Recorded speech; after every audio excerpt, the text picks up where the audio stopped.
We locked in right now. It's the Wheel1 podcast. Got a special guest in the cut right here. It's my Uncle Derek right here, you know. I know we may not look like we family, but, you know, that don't mean nothing. We family same way. You know, but, yeah, this is special. So special guest, you know, family in here. So, you know, Derek, like, this is what we usually do on the show. We usually start from the beginning. You know, I like to know where, you know, early life, where you come from, upbringing, siblings, all that. Like, you know, let us know. Okay, well, I was born in Niagara Falls. Okay. Ontario. I didn't even know that. Yeah, Niagara Falls. So I grew up there till I was 20, and my parents are immigrants. Mm-hmm. That part I knew. Pardon? That part I knew. Oh, yeah.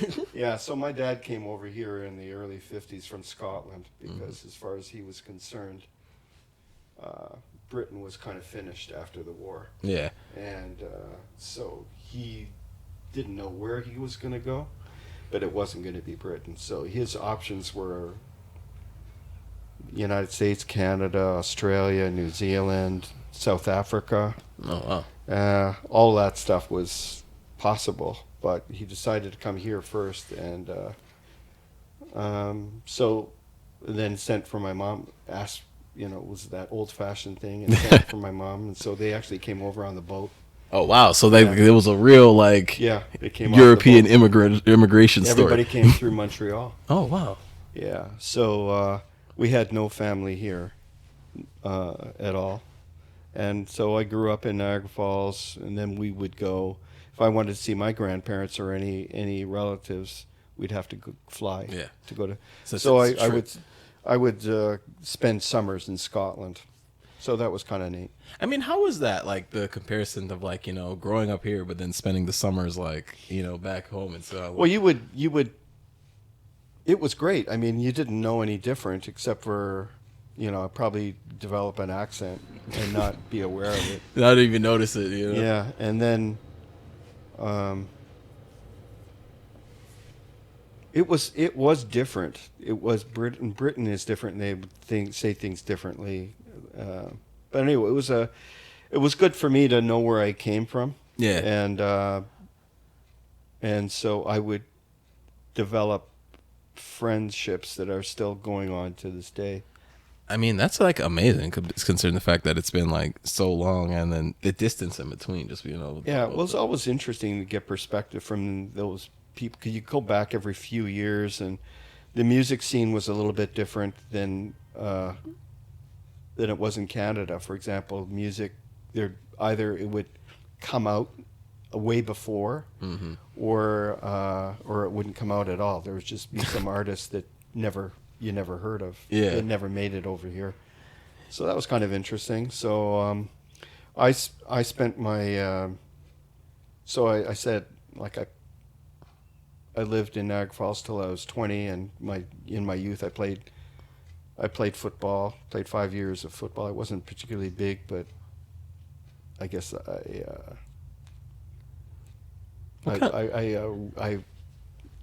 liked.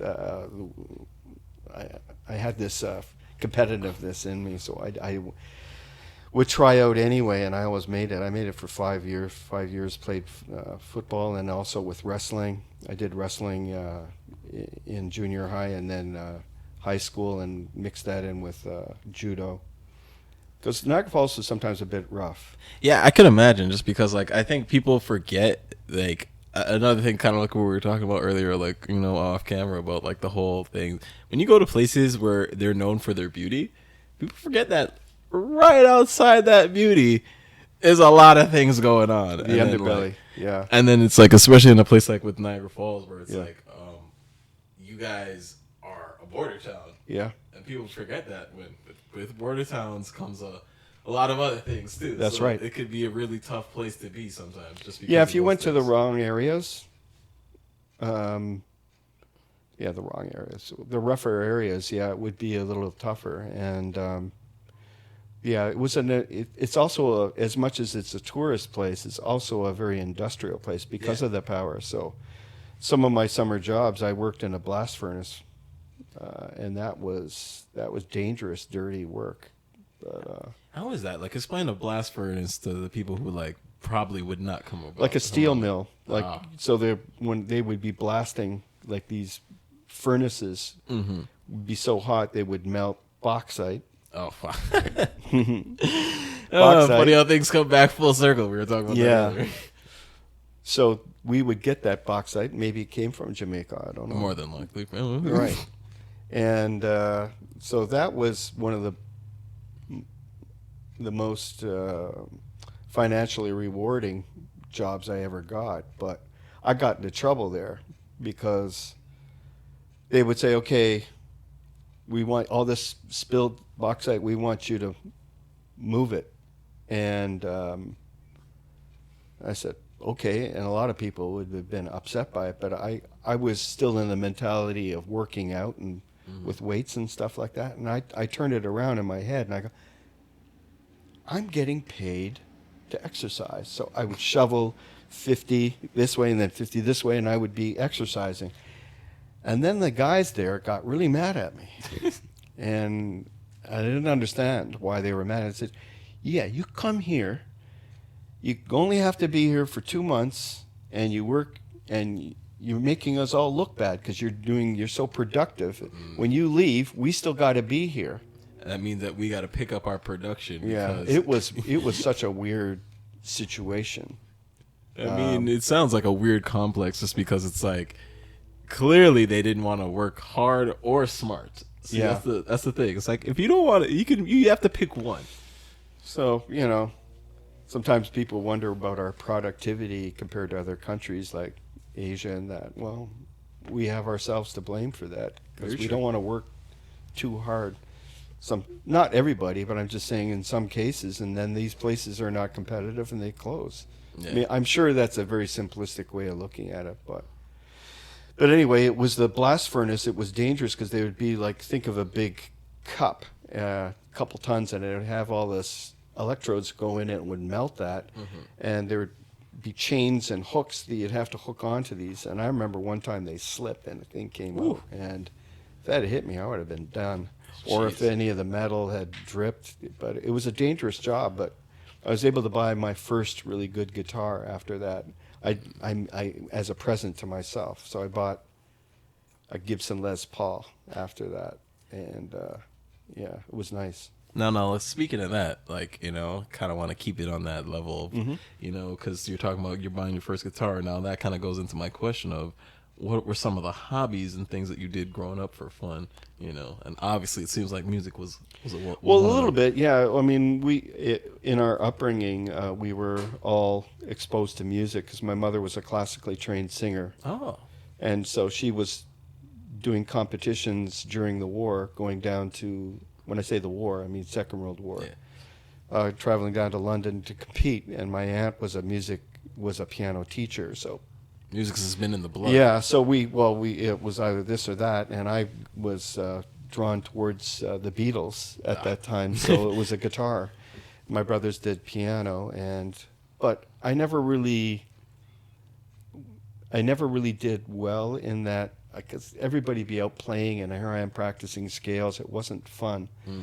Whereas fast forward, that was when I was 10 years old. My parents actually bought me 2 guitars.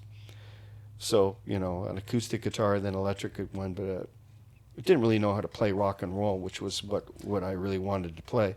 Especially at that time. Then when I was like 16, 17, something like that, a little older, this whole punk thing happened with the Sex Pistols, and it was really accessible because you could just play really bar chords and power chords, and with electric guitar, you could sound like something. And so we played music, later on, and that's where that part of me developed. But otherwise, other stuff was art. I was always good at drawing, like drawing portraits or painting or sculpture. I made sculptures, small sculptures, just on my own. Just 'cause. And then Then when I got to school, I won awards for it. Oh wow, like that's kind of amazing because it's kind of funny how like it seems like you come from an artist family, artist background, and it's like everyone kind of had their own niche Yeah. inside of it, like, you know. It was funny though, because that's from my mother, whereas my father was much more pragmatic, and so he was doing blueprints and was in an engineering firm. And so I remember the time when I actually won a Canada Council grant to do a video.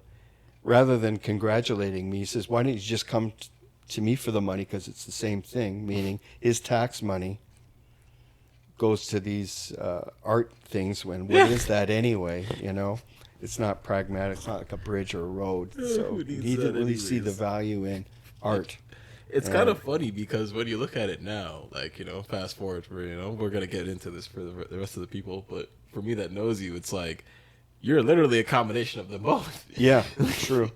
It's like, you know, you do artsy things and use your hands, and like, Yeah, it's very practical. So it's Yeah. like kind of crazy how initially your dad would say something like, "Why don't you just come to me?" Because like, who needs this stuff when it's like, in essence, you do them both and Yeah. they work for you. yeah, It's I find it crazy how that kind of happens now. Like, in a sense, like, you know, kind of going back to like what I was saying about like your passions and stuff, like the ones that you had when you're younger. What are some that you feel still burn just as strongly now?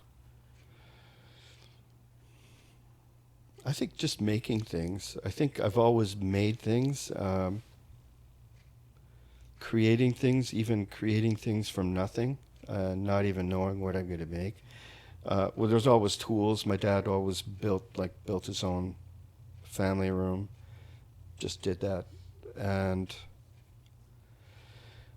I don't draw anymore. I don't paint anymore. I don't do sculpture anymore. What I've done is the creative force for me now is gone to making images, like with a camera, and manipulating that, or making music, and I don't know. I find that much more immediate and accessible, and I don't know. Maybe I'll go back to the other things, but I did that for many years. But I think the things that are still staying with me, it's always nice to be able to pick up a guitar, because again, that's an immediate thing. You play it and it immediately sounds, and whether it's, and I still like having acoustic guitars, because I don't have to plug it in. It's just there. I pick it up. I've got about 25 guitars at home, and so I've got them around my place at where my office area is. I've got guitars there at my couch where by the TV. I've got a couple of acoustic guitars. One's in alternate tunings, and rather than changing the tuning, I have one that's standard tuning, one that's alternate tuning. Then I have a music room, which I have the same thing with electric guitars, different tunings, bass. So I can play slide guitar. I still like, as much as I've developed and gone through other types of music, it started off with rock. Then I ended up, in punk, which was harder, and then I went drastically the other direction. I played for many years in reggae bands and dub music and funk and soul and jazz. And the beauty for me is that depending on how I feel, I can choose the guitar or the genre in which I want to play to fulfill how it fulfills my feelings at that moment. I mean, that's the crazy thing about music. I feel like, it kind of just fits whatever we're feeling at the moment in time. And then with you, like, especially with the guitar too, because the guitar is such a key instrument in like pretty much all music, to be honest. Well, thank God, because a lot of people are, these days a lot of people are producers, but what does that really mean today? Because like it's, most people are producers, but they only can produce with a laptop. Right. Like they That's can't what I mean. actually like. And I'm not. I don't mean to say that that's not something, because that really clearly is, and something that I wish I could be better at. But there's something nice about the tangible part of actually touching an instrument and making sounds that are unique. Like you can get all these tones that have been sampled even for amplification. So your guitar sounds just like Jimi Hendrix and so on. Whereas I'm not really interested in sounding like Jimi Hendrix, although he's great. Mm-hmm. I'd like to, depending on how my finger touches the string on the one end plucking or with a pick, or how my hand is fretting, and all those little individualistic little subtleties are what makes things unique and original and yours. Yeah. Whereas you're pressing a button, you're using this sample.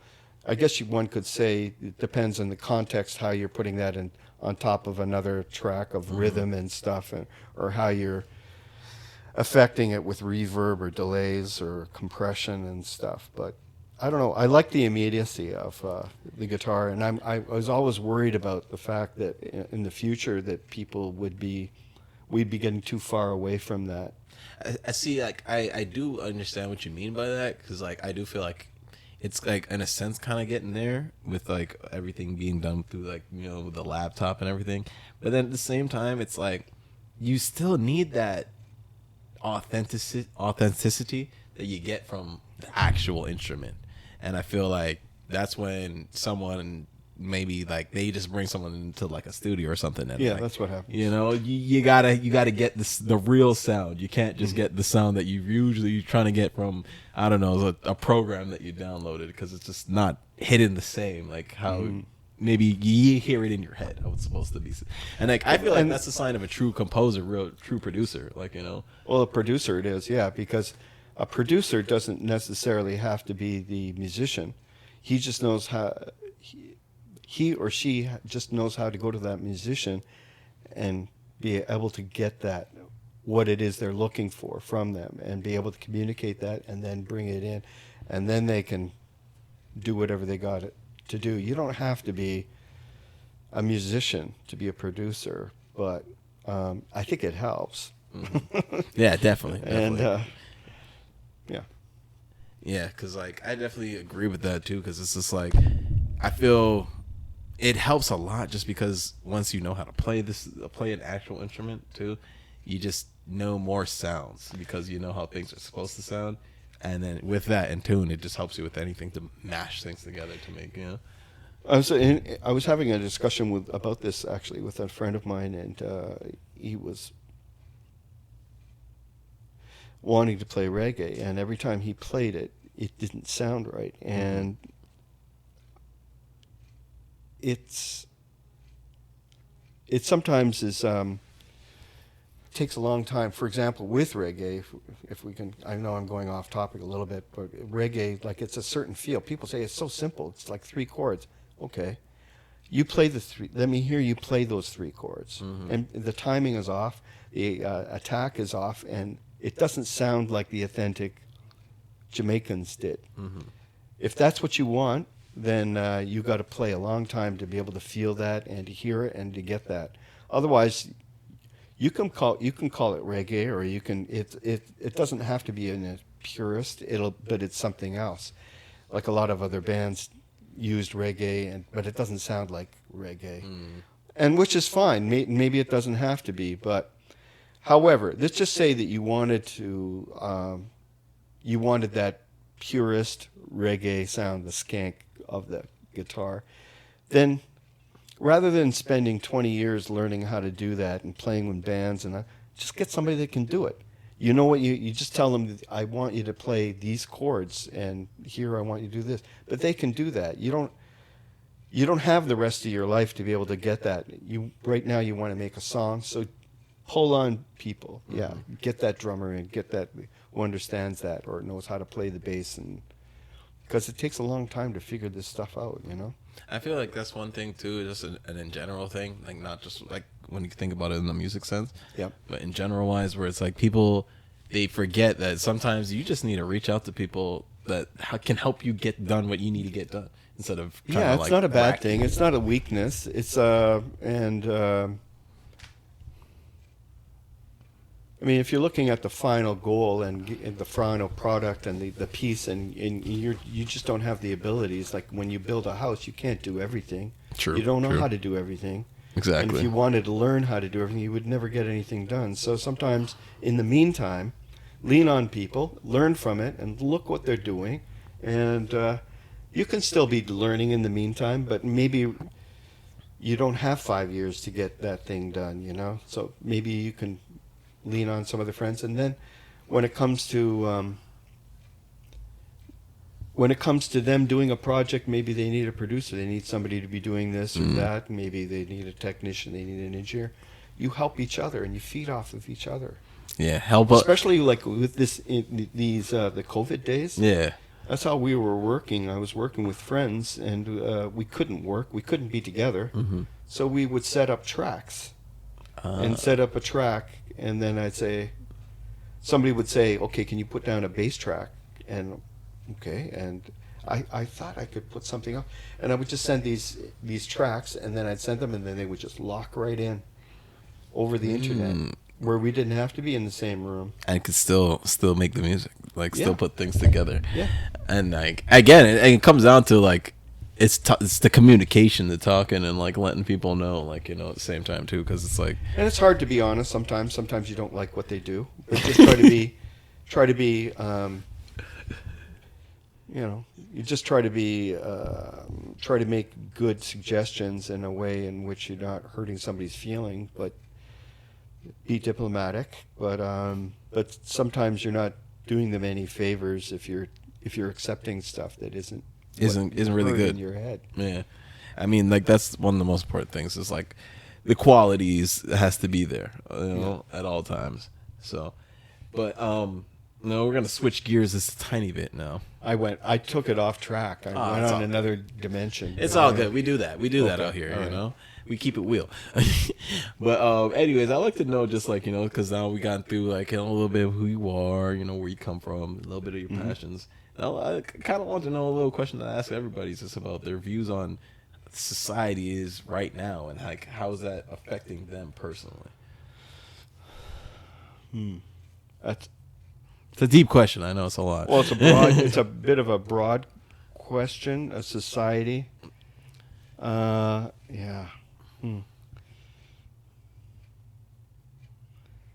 Well, yeah. I don't know.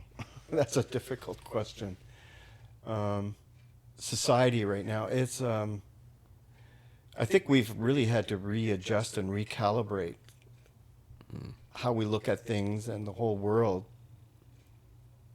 In the last 2 years, we've been hit by so many different extreme things that I never, ever thought would ever happen. Mm-hmm. It's a movie. It doesn't happen to us. It doesn't happen to us. So it's a reset, and this whole idea of globalization and how we were kind of dependent on everybody else for everything. And when it wasn't there, we were screwed. You know, Pretty with much. the COVID, we didn't have enough masks. We were like pleading and begging for stuff. And now with this whole war going on, and to think, rightly or wrongly, how this affects.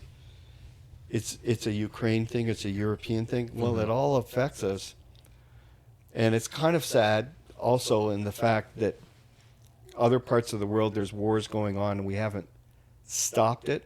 And people have said, you know, well, it's because it's European and it's white that all of a sudden it's important. And what about all the other people all over the world that are suffering every day? We never talk about the Palestinians suffering. We never talk about the U2 and in Africa and all these different things. I guess the difference is it's involving all the world powers. That's the difference. Like it or not, that's the reality. Yeah, I mean, because like you got the Russians, and then you got the English, the Americans. Well, it's polarizing, right? Exactly. It's east and west. It's literally split down the middle like that. Because if you look like on the map where the Ukraine is, it's closer to Russia, but it's like that split of. Like, No, it is. Yeah. It is right there, and that's the problem. They don't want. Russia doesn't want the West that close. They want to use Ukraine as a buffer zone, or even better, that it's part of them. Yeah. They want to take it over again. Like There's a lot of different reasons why they want it. Also because what is it, 20 or 30% of the world's wheat it provides. Oh, wow. Yeah, and did not know sunflowers and all these herbs and everything. It's what they've always called it, the breadbasket of Europe. That everybody. So it's going to affect. So society is being affected by all of this. It's interesting. I don't know. That's a very difficult question. How I see society. I mean, it's really weird because on the one hand, I have traveled a bit and I've seen all these places. It was always another polarizing thing was either capitalism or communism, socialism, right? Yeah. Versus, and it's interesting because I've seen these places where it's supposed to be communist and stuff, but there's always these really super elite rich people that are there. And somehow in a country where... But all these other people have to toe the line and do this for the brotherhood and the sisterhood, but yet they're making... They seem to be... They're suffering. There's all these people that are suffering, so I don't really know... Like all the oligarchs in... again, to bring up Russia, it's supposed to be a socialist country and everything, but it's sort of changed and it became much freer, and then all of a sudden they put a clamp down. But there's still all these people that took advantage of that situation in there that it's just scandalous. Even in terms of society, I think it is kind of scandalous the way we don't take care of people. And even here in Canada, I think as much as I think you work really hard, you should be rewarded. And if you sit at home and you're able-bodied because you want to sit at home, then don't expect to be taking it from some other people that are working hard. For sure. Cool. But on the other hand, some people are just not given an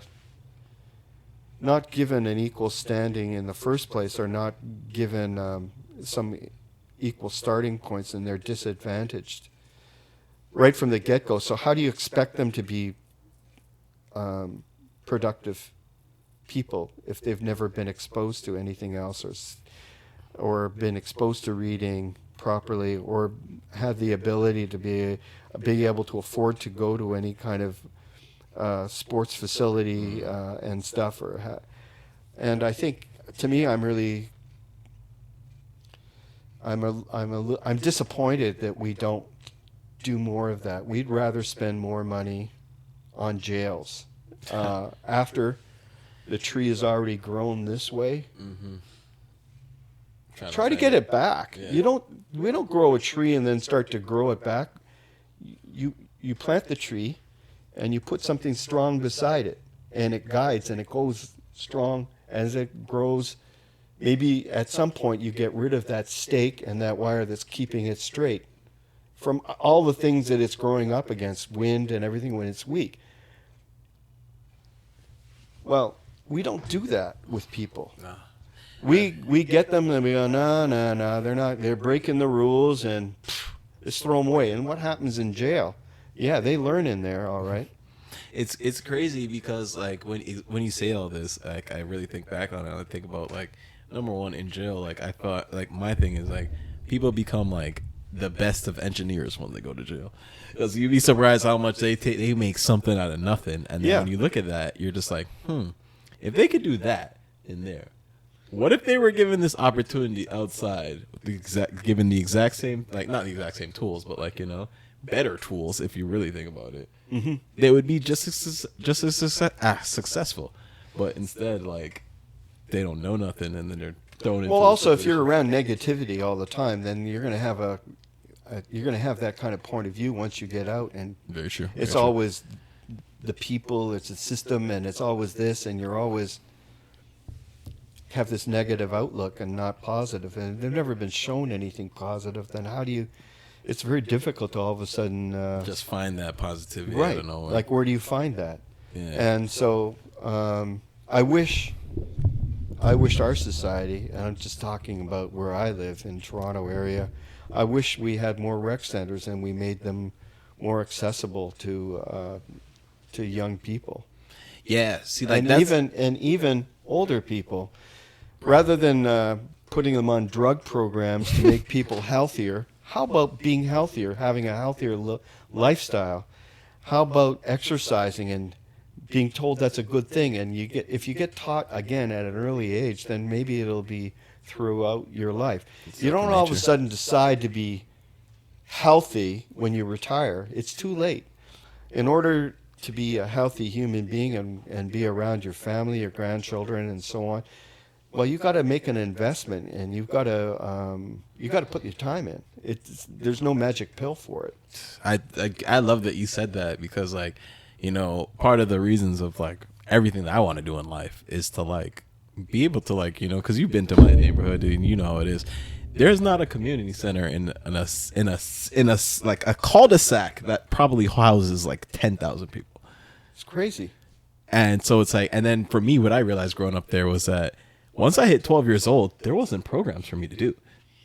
Well, the thing is that there are programs sometimes, but sometimes people don't have the money. Like, for example, hockey. Hockey is an exorbitant amount of money. It means that you've got to have a parent that can take you to those practices, can wait, and then pick you up and take you home. It's really expensive. Even if new equipment every year. Yeah, right. And but basic things, just to play ball and stuff, you want to be able to go do that in a safe environment. Mm-hmm. And it's shocking, you know, that's what that happens.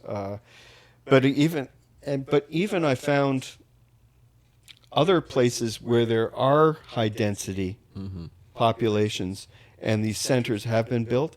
Unfortunately, there isn't a culture of being able to use them. So you get a lot of people that are in offices that are going to use the facilities and not the people who actually probably in the area. And it's because nobody in their family has ever really, like, done that or made those steps to like even get into. Well, yeah. For example, swimming. You will see there's not a lot of swimmers that are of color, you know, a lot of black swimmers.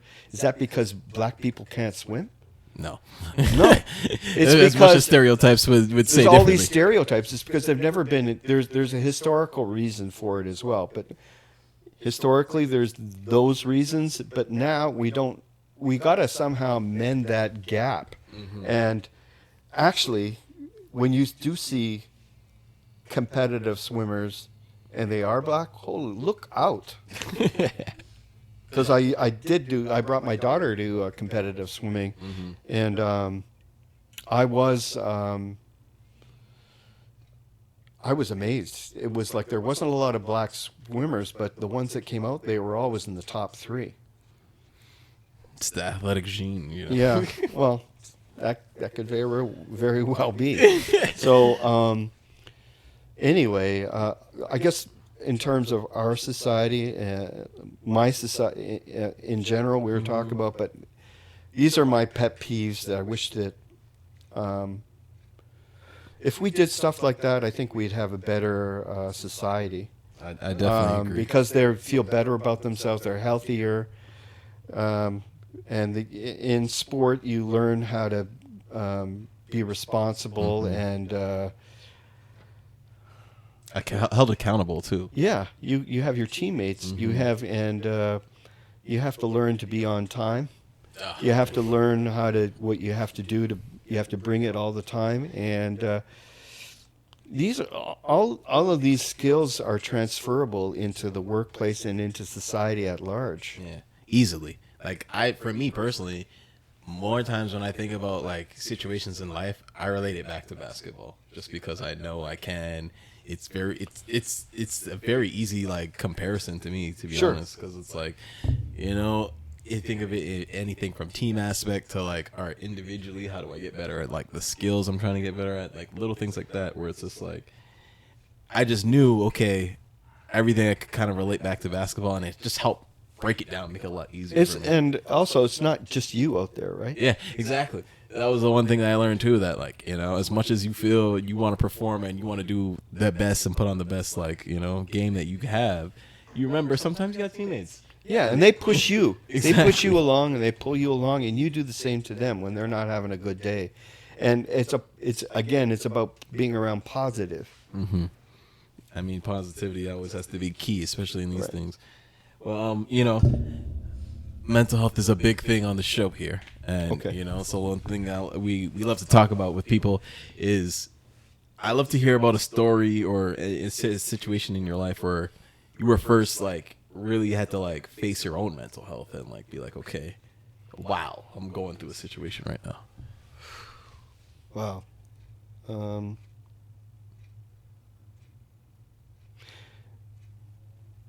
well, I think when I first told my parents that I was having a child out of wedlock, so to, coming from a British middle class, then not only that, Oh, yeah. but she already had children, that she was black, and from another culture, it was like they were. I thought I was doing the right thing, being responsible, Mm-hmm. and that I was going to be around to raise my daughter. Maybe I didn't choose to marry the mother and have a child, but that's what was happening, and Yeah. I had to do the right thing and be responsible. Mm-hmm. But that's not what happened. So I had to basically make a choice. I don't say this with a lot of pride, Mm-hmm. but I had to make a choice between my parents and this child. Mm. I won't get into details, but essentially that's where it kind of felt, and I wasn't going to.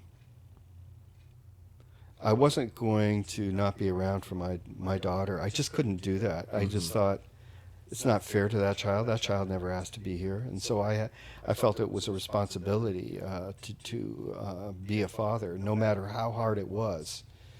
And it was very difficult with her mother. Even the mother, then I couldn't even see my daughter. She wouldn't let me. It was that was a really difficult time. Mm. But so I didn't really have my family to understand, except for one aunt in Scotland that did. But essentially, it was I had no real support except for my friends. Mm-hmm. And then, because my daughter her mother was Jamaican, I ended up where she would be living up at places like Falstaff. Yeah. I ended up, and I'd already been to Jamaica by that time. I'd spent a month in Kingston, 3 weeks of it in a ghetto. I became to understand Jamaican culture, and I saw a lot of beauty in it. Mm-hmm. And I got a lot of friends that are Jamaican still to this day. Right. So That's how we family. yeah. So, and to me, it ended up being a gift in a sense because it opened up this whole other sense of possibilities of the world and other flavors. When I say flavors, I mean flavors in every sense of the word. I mean musical flavors, taste flavors, sense of humor, musical, everything. Because I was open to the idea of accepting other people's way of looking at things and sensibilities. And so I feel, because I took my stand, I ended up benefiting. I think that I grew as a person, and I have a different understanding of the world because now I understand that culture. I can kind of parlay that to other cultures and be accepting, and that's why it would be kind of difficult for me to live in another place other than Toronto, because in Toronto we have, although sometimes we do have areas that are more culturally this way or that way, I wouldn't call it a ghettoized, like in the sense that like it's just like you go to the United States, everything is it's all separate. It's whether it's class or even like I remember going to Chicago one time, and there was a buppy area, not a yuppie area, a buppy area. So it was black upward mobility people. So they were buppies, not yuppies. And so they had the same house, they had the cars, maybe a little more bling on the tires, but essentially lovely homes and everything. But it was all black. There was no black and white, There's no mixture at all. no mix-up. And I kind of like the mix-up because everybody ends up being equal that way. or you get one big tribe. You know. I mean, yeah, that's great because like I feel, especially with like growing up here, like in the city and everything, that like one of the big things I noticed was that as a kid, it wasn't weird to me to be like see everyone kind of mixing it into different cultures. Like it was just normal, like Of course. and Yeah. like I love that, and I couldn't imagine like since with having that my whole life that growing up where it's just like okay, these people stick with these people. And it's Yeah. just, it sounds weird to me. Well, it is weird, and even when there isn't color or culture, we end up doing that anyway. Mankind seems to always divide and conquer. So if we're all the same color, figure out something else. Okay. We'll figure out something. How about religion? Yeah, We'll all be no. You can be Christian, but okay, no, you will be Catholic and you will be Protestant. So we'll split it up another way, And there's always something. I remember growing up, and I thought it was kind of weird. That I grew up in Niagara Falls; it was mostly white, and but there would be kids that would move in, but they wouldn't be going to my school, and they never understood it because they had to go to a Catholic school. And we were. I went to a public school, which was everything. Yeah. It wasn't. You could be Catholic, you could be Protestant, you could. So I didn't like that. I'm not a hater. I don't hate Catholics or anything like that. I just thought it sort of started that division. I mean, I know what you mean because like as a kid, like I went to the public schools too, so it's like you'd always see the kids in the Catholic school getting picked up in the school buses and stuff like that, and it was just like. I don't know. I guess as a kid, I kind of always wanted to go just to see what was the difference, because it felt like, why are you guys have your own like school for this like set like your religion? While I went to school with kids who were like Muslim, Hindu. But that's the society we live in. Exactly. So that's what made me feel normal when I was like it just out and about, because it's like I've like seen all these type of people my whole life. It wasn't awkward for me to see like a man walking around in a turban, because I've seen that when I was a kid. Like it's like these little things.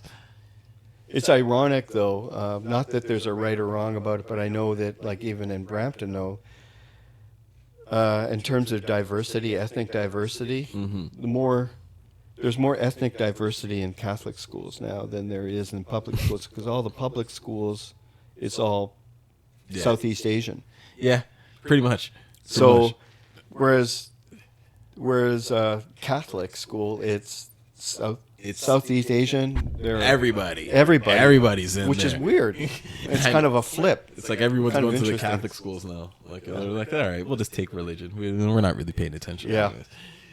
But anyways, so we kind of did talk about like how like you going through that situation helped your, it kind of like you had a funk in your mental health, but then it kind of picked it right back. Yeah, and again, I had friends, and also just playing music. I think music has always been a therapy for me. Music's my therapy, and I end up. Then I took up swimming at the same time. I picked up bad habits like smoking cigarettes. It would be something I did occasionally, going to a bar, but then I ended up with women that smoked, so I ended up smoking, and then. But then I quit all of that, and I said, that's not me. And then I took up swimming, and I couldn't do it. I couldn't do the swimming, and I can imagine after all the smoking. Yeah, and so I couldn't do that. So I stopped that, and it was a good reason not to smoke. And so I took up swimming, and I think that's a good thing to do as well, physically, to do something physically. Mm-hmm. I mean, even though I'm not on a team because of my work, I can't always manage to go to rehearsals, like a practice. Even it's hard to be in a band these days because I work in production. But swimming, I can go whenever, wherever. It's kind of like, and then So that and music. It was also good therapy for me, because I don't have to go and play and learn a Bob Marley song to feel fulfilled. Mm-hmm. If I'm doing that with other people and we're going to entertain people, I can do that, but that's not why I do music. Mm-hmm. I do music for me. which is just playing the guitar and hearing the sounds and experimenting and coming up and writing stuff. I think I feel a little more fulfilled that way. I think like I love that, like, you know, how you found the things that you can help cope through like any type of like downtime, because I feel like a lot of people, they don't have that. Like, Yeah, you I know, felt very fortunate, especially with COVID, that people were like, "What do I do? What do I do? I have no idea, what to do." And I think, "Oh my God, it's gives you not so enough much free time. hours. I can look at all the pictures that I've taken, and do something with them. I could edit them. I could play music. I can record music, and when you're playing stuff with today technology, you don't even have to have. If you worry about people next door, you don't. You can be plugged in and have headphones. With a microphone, you can be miking stuff, or get an electric guitar plugged directly in, and be doing stuff. So, anyway, there was so much stuff I could do. I feel really fortunate. I also feel fortunate where I lived. I live in an old warehouse, an old factory, and I didn't have to I didn't have to live in. Sorry, but I didn't have to live in an apartment. I can't imagine how that was. Going and waiting, and you can't. Do I be worried about getting into a Altercation with your neighbor. elevator? Too many people, and mask on, mask Oh, off, yeah. and all that stuff. So I felt really fortunate. I felt like, even though for other people's standards, they go, "That's horrible what you're living in. It's a garret. You're living a bohemian." garret. I love it. I make up my. Nobody ever lived in my place before. I created it. It was like my own space. Anyway. Like I said, it's like the famous dungeon for me. You know, as a kid, when I was ever been to your house, it was like, all right, you know, we're going to Caravana, you know, so it's like around that downtown times. So it's like, we might just stop off at Derek's house for a second, and then you go in there, and you're like, wow, he's got a lot of stuff in here. I don't want to know him when he's got to move. That's what we gotta feel like. I don't You're want to like, know wow. me when I've got to move. Oh my God. It's going to be a big, huge trash place, which is really difficult if you're a props guy, because you keep everything because you might need it. That's the thing, like, you know, As it's soon as you trash it, and you need it the next day. it's a part of your job, so it's like you have to kind of keep some of this stuff. Pack but then rat. it's just like, you Guilty. know, Yeah. it's okay. It's okay. You know, you get rid of some of it. You know, you're not like A&E style yet, so you know it's not full on. It's not. No, it's I not can horror. walk. I can walk through my place. Yeah. I've been watching too much Hoarders lately, so you know Yeah. that was just kind of cute. Yeah, that was good for some people to see, including myself. Yeah. Is that me? Yeah, sometimes we need all the wake-up calls we could get. Yeah. So, you know, all right, we kind of talked about, like, you know, how you use some of this pain to, like, help motivate you and help you grow, you know. And I kind of wanted you to talk more about, like, how you kind of turned the negative and used it to turn it into a positive. Oh.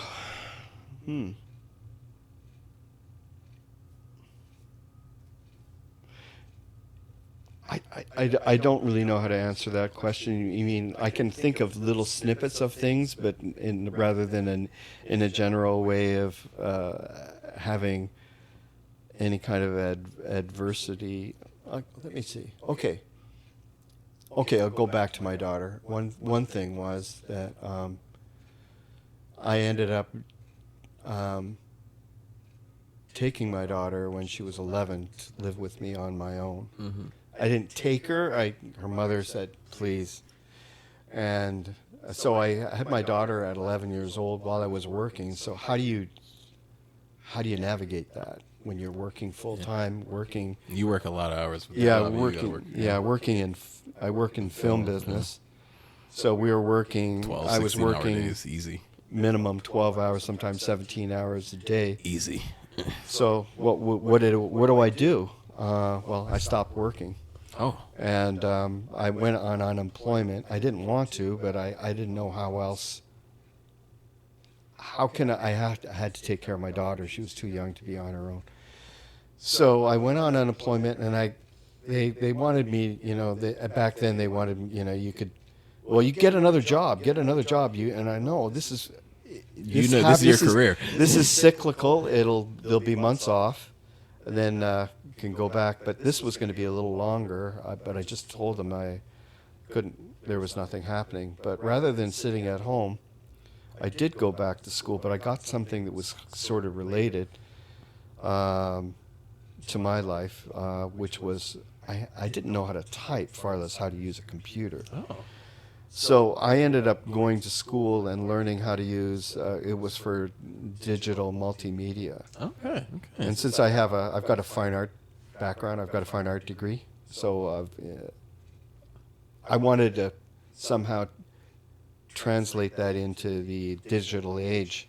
And I thought this would be a good way to retool me, at least know how to use a computer, Exactly. I mean, the internet, everything to do breakdown. Anyway, at any rate, I ended up going to school, which was a good thing, turning it around rather than sitting at home. Went to school, and then my daughter at the time, I taught her how to swim because she would have nightmares about drowning, and I taught her to swim. So even before she came to live with me, I would get her every other weekend. I'd take her Friday night, Saturday, and Sunday, and she could swim excellent underwater. oh wow, that's amazing. But she couldn't swim on top of the water. But she she was a dives in, she's sinker. good. And so ended up one day she just flew across the pool, and then everybody who had never spoken to me before would always see this white guy and this black little girl going in. Did you see that? She went right across it. Everybody was rooting for her, and I didn't know. And ended up, she not only could swim, she could swim very well. And then her mother lightened up and let me go bring her into the pool system on her time. I got her, and she has another sister, not my daughter. I would bring them to swimming, and they learned how to swim. And then eventually they said, we want to put her on a swim team. And at the same time, I stopped working, and while I was bringing her to the swim team, and I had taken up swimming, the coaches knew that I swam, and they said, "You know what? You swim?" Yeah. I said, "Well, we just need an anchor. We need one more person for the relay team. You don't have to do anything else. Just we need so and so's mother used to be a lifeguard, and we've got another Ironman guy that's in it. We just need you to do this." So I said I accepted, and then it ended up, it kind of lied. I had to do everything. I had to relearn how to swim. Okay. And it was hard, and had to learn how to do bilateral breathing rather than just breathing one side. I learned how to do flip turn. I learned how to do the butterfly. I learned everything, and then I competed. And I was like 38 at the time, something like that, or 36, 35. Never competed in my life. So by taking care of my daughter, I didn't know how I was going to do it. I was not getting any special subsidies for her. I just used my unemployment. I would make sandwiches in the morning for her and I would ride my bicycle, park my car, ride my bicycle to school, ride back, come back, get her, and then we'd both go to swim team together. We were on a swim team together. We'd have matching outfits, swim suits, and we became very tight. And so since my daughter had been around me since infancy, I've always had a drum kit, keyboards, PA system, guitars. So she picked all that up, and we were very tight. We usually speak once a day, and if not every other day, and I see her quite regularly.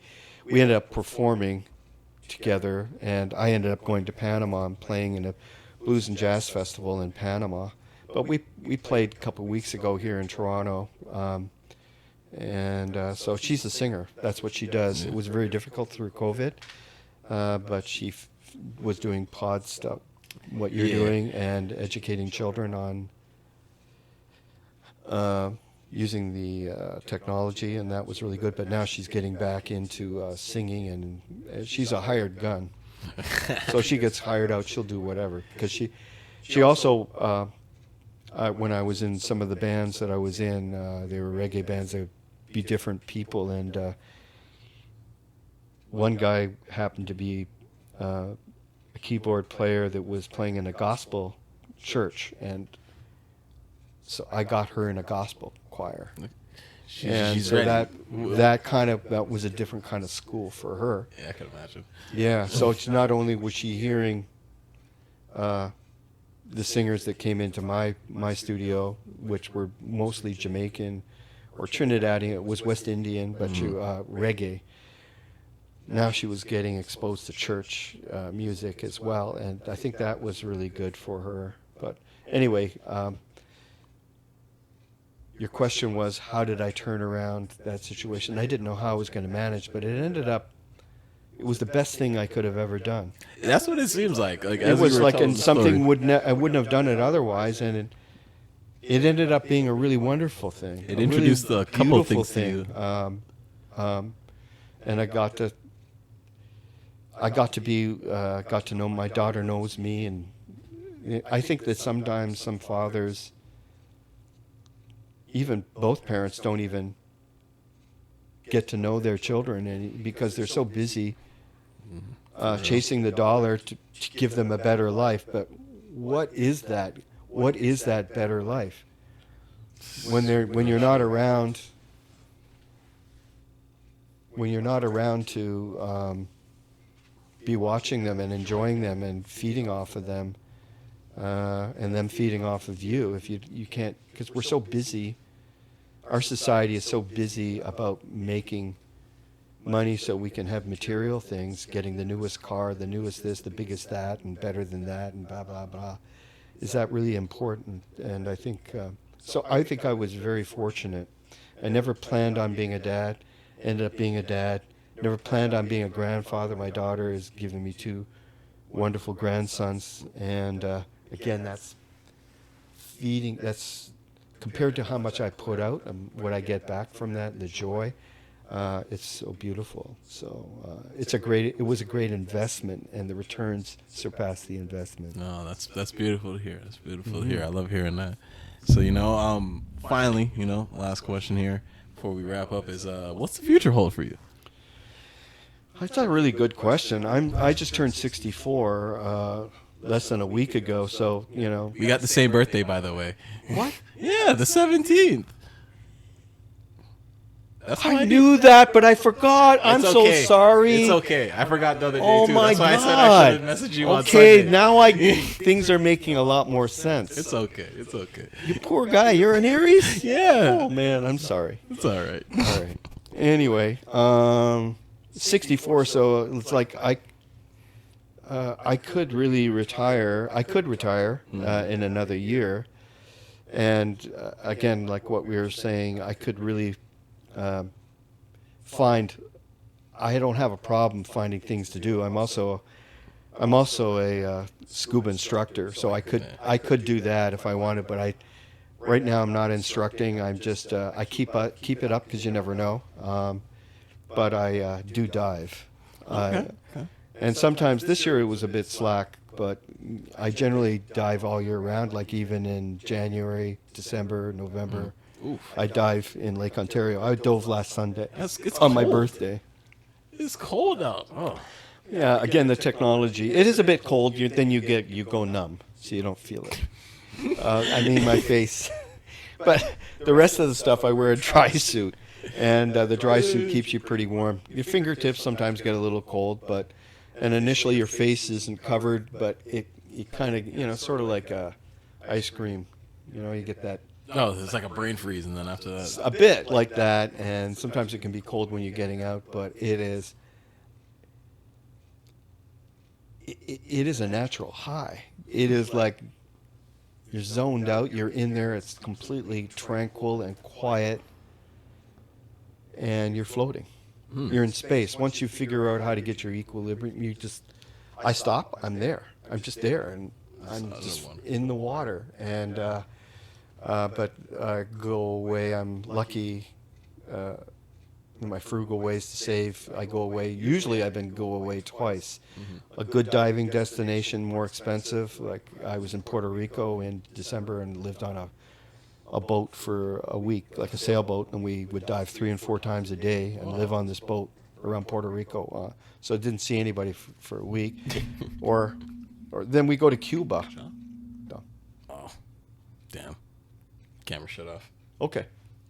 I didn't even realize. I talked too All right, much. it's okay. You know, we'll just have to wrap it up though. But you know, You got enough. You got. yeah, lots. we got some good content in here. So you know, I hope so. yeah. I don't.